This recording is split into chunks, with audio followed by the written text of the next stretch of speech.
Good evening, welcome to Jackanory. Thank you very much for the suggested title. Firstly, obviously I'm in an unusual place and wearing somewhat more formal clothes than normal. I've been at a family dinner and I'm just catching up with some work in the office, so that's the reason for that. Today we're going to read from this book here. This is the Folio Society's reprint, heavily abridged, mind, of Pierce Egan's Boxiana. The original comes in 4 or 5 volumes, depending on whether it's been rebound or not. This is a single volume. Huge amounts of material have been cut, but there's still a good amount in here, and if you get the opportunity to pick one of these up, please do. Worth every penny. But rather than tell you any more, let's just start to read. Today, we're going to read the story of John Gully. A pugilist of distinguished reputation and brought into notice by his first and memorable contest with the game chicken, and unlike most other boxers, acquired renown even in defeat. Gully's ambition was of the highest order. Second-rate pugilists, it would seem, were beneath his aim, and spurning the general mode of acquiring greatness step by step, his daring spirit prompted him to the temerity of raising himself to the dignity of hero at one stride by attacking the above justly renowned and mighty chief of England. It is true that he fell, but it is equally true that he rose a greater man by his attempt than ever, in proving that he was able to contend with honour, and even with a considerable chance of success, with that celebrated pugilistic character whose generosity of disposition would not permit him to quit his vanquished adversary without complimenting him upon his uncommon bravery and fortitude.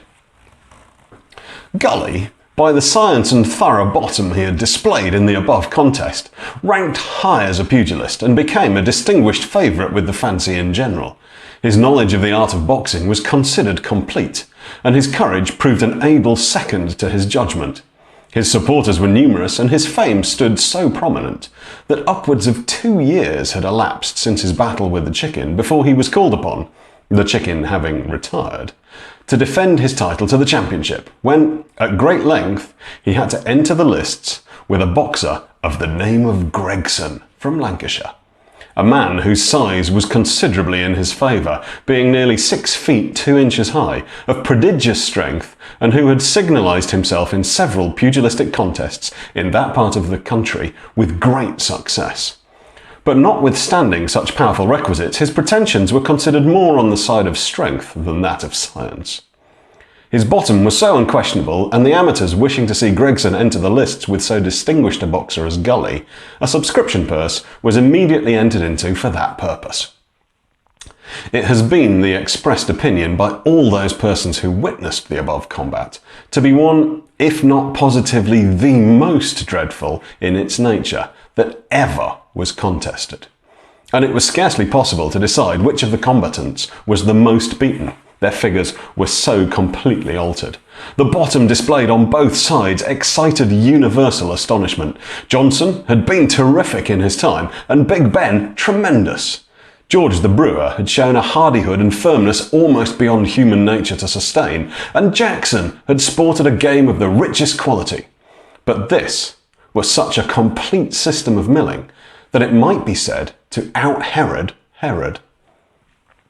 Gully exhibited considerable improvement in the science since his fight with Pierce, but notwithstanding the strength of his opponent was often nearly too much for him to overcome, and he had to contend against a considerable disadvantage in almost being compelled to wait for Gregson's making a hit, as the latter's left arm is not only considerably stronger, but longer than Gully's, and in sparring always had it completely extended. Gregson hits tremendously with his right hand, and so giant-like in its effects that it is almost impossible to resist its powerful progress. And it was owing to this circumstance that Gully displayed such a miserable spectacle and got his left arm so materially injured at the commencement of the battle, and which, it appears, has never since been perfectly recovered. Gregson, although so severely beaten in the above contest, yet flattered himself that in the event of another trial with Gully he should prove victorious, and his friends, coinciding with that opinion, He, without further hesitation, challenged Gully for £200 a side, which was immediately accepted by the latter, and arrangements were made by Major Morgan, who supported Gregson, and by Mr. Jackson on the part of Gully. The principal article of which arrangement was neither to fall without a knockdown blow, subject to the decision of the umpires. The important day being appointed, it was soon blazoned abroad that the scene of action would be contiguous to Bedfordshire and Buckinghamshire. And the Marquis of Buckingham, upon hearing of the circumstance, and having no great predilection for pugilism, issued the following formal notice in the County Chronicle. Buckingham House, London, 8th May. Information having been transmitted to me, His Majesty's Custos Rotulorum, in and for the county of Bucks, of an intended riotous assembly aiding and assisting in a breach of the peace by a boxing match within that part of the county of Bucks which touches or joins on the counties of Bedford and Herts, near the town of Dunstable, and that the said illegal and riotous assembly will take place on Tuesday the 10th instant. Notice is hereby given that proper steps have been taken for the detection and punishment of all persons acting as aforesaid in the breach of the peace, by the attendance of the magistrates, high constables, petty constables, and other peace officers entrusted with the execution of the law within the said county. Nugent Buckingham, Custos Rotulorum of Bucks. The anxiety manifested by the sporting men and the fancy in general was so great to witness this second combat, that numbers left London on the Monday to prevent meeting with any disappointment, in order to be in readiness to follow the cavalcade should any interruption take place. The magistracy, from the above formal notice, were all upon the alert, and the Dunstable volunteers were called out to secure the peace, and were under arms by 7 o'clock on Tuesday morning, 10th of May, 1808. The impositions practised upon this occasion by the landlords of the various inns in the country towns near the scene of the action were of the most gross nature, that 2 guineas was the price demanded for a bed, not only on the night previous to the fight, but the same sum extorted in the evening when the battle was over. After considerable bustle and confusion arising as to the propriety of where the fight should take place, it was judged expedient, to prevent disappointment, that the contest should be decided in Sir John Seabright's Park in Hertfordshire, and, notwithstanding it was several miles distance from the spot first intended for the set-to, thither the multitude repaired, without murmuring, in the quickest and best manner they were able. The quantity of carriages and persons upon horseback, travelling in haste to arrive at the destined spot, beggared all description. From the splendid barouche to the jolting taxed cart, all were seen in rapid motion. At length, upon their arrival in the park belonging to the above baronet, and a good piece of ground selected for the purpose, a 40-foot ring was soon formed and well secured by pedestrians and horsemen. The weather was rather unpropitious for fighting, and although the rain poured down in torrents, the numerous spectators valued no other consideration but witnessing the fight, and the annoyance of wet clothes was completely out of the question. Everything being ready for the contest, the combatants made their appearance in the ring, attended by a numerous assemblage of pugilistic heroes, and were greeted with reiterated plaudits from the anxious spectators. Gregson was seconded by Harry Lee, and Joe Ward acted as second to Gully, and Bill Gibbons as his bottle holder. Captain Barclay undertook the important situation of umpire. Both the combatants fought in white breeches and silk stockings, and owing, it is said, to Gregson having spikes in his shoes, they contested the battle without them. First round. After the accustomed salutation, the combatants placed themselves in erect postures and minutely observed each other's intent. Gully's attendants put their hands over the stakes of the ring, apprehensive from the strength of Gregson that Gully might be drove upon one of them, which must inevitably have broken his ribs. Gregson having made a feint with his left hand, Gully hit out most tremendously upon the left temple of his antagonist, who was instantly levelled from its severity. An uncommon silence prevailed throughout this round, when the odds instantly rose upon Gully. Second. Gregson's powerful arm broke through Gully's guard and put in a most tremendous blow against his breast, which sounded like a loud stroke upon a drum, upon which Gully rallied and hit Gregson down. A few cries of foul, foul. Third, both the combatants cautious and resorted to sparring for nearly 5 minutes without any blows being exchanged. At length, Gregson endeavoured to put in a most tremendous hit, which Gully stopped with his left arm and fell. It is from this blow, it is supposed, that Gully's arm has never been properly well since. Sixth, some severe blows passed when Gregson, rushing in, caught Gully by his thighs and lifted him from the ground, throwing him down and falling on him, nearly knocking the breath out of his body.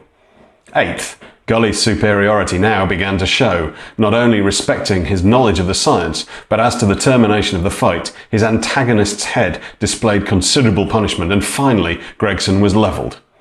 10th, this was a truly bloody round. The hits were tremendous in the extreme. Gregson's head was frightful, literally covered with blood, and his left eye nearly useless. Quite confused and fighting rather after the Lancashire method, without any pretensions to science. And notwithstanding, Gully went down. It was evidently in his favour. 14th, Gregson, nearly blind, appeared much confused and was more an object of punishment now than to act in an offensive manner. Gully put in 3 terrible hits without receiving, and Gregson, as before, was levelled. It was only Gregson's bottom that made him continue until the 24th round, when Gully put in a tremendous hit under his right ear, which put an end to the contest by Gregson being so finished as not to be ready to his time. The superiority in the above battle was evident upon the part of Gully, and during the continuance of the fight for 58 minutes, there was no comparison whatever between the combatants. Several of the fighting men, and many good judges of pugilists, had great doubts as to the event of the battle from the determined manner in which the former contest had been decided between these two heroes, and who entertained a strong opinion under an idea that Gregson, in being able to add considerable more science to his great strength, from the practice and improvement he had evinced in sparring, that the chances had increased in his favour. Gully possessed so much confidence in his own abilities that a few minutes before entering the ring he offered to back himself for £50 in addition to what he had already betted, that he was the winner. Gully, it appeared, had signified an intention of quitting the profession of the pugilistic art some time previous to this last contest with Gregson, but conceiving himself bound in honour to accept the challenge of the latter was the principal reason that he had now given him the opportunity of a second trial, and of his coming forward in a public manner. Gully informed the sporting world that it was his decided intention never to fight any more, and that in the above battle he had fought under considerable disadvantages owing to his left arm being injured. He now took leave of them to follow his profession as an innkeeper at the Sign of the Plough in Carey Street, Lincoln's Inn Fields, to which place he was conveyed with all the honours accompanying victory in the barouche belonging to a nobleman of sporting celebrity.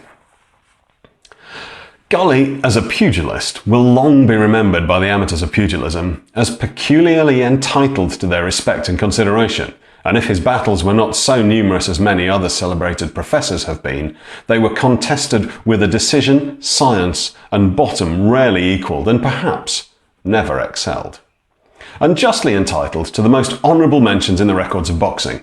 His practice in the art, it was well known, had been very confined, and his theoretic knowledge of the science could not have been very extensive from the short period he had entered the lists as a boxer. But his genius soared above these difficulties, and with a fortitude equal to any man, he entered the ring a most consummate pugilist. In point of appearance, if his frame could not boast of that elegance of shape from which an artist might model to attain perfect symmetry, yet nevertheless it was athletic and prepossessing, and about 6 feet in height. In concluding this trifling sketch of Gully, we should be wanting in truth and candour if we omitted to state that with a knowledge of the world he unites the manners of a well-bred man, unassuming and intelligent upon all occasions, which has gained him respect and attention in the circles which he now moves, and which, we are well assured, are by no means of an inferior class, proving in himself a lively instance that all pugilists are not deprived from entering into polished society, and that without disparagement he is an object well worthy of imitation by the professors of the gymnastic science.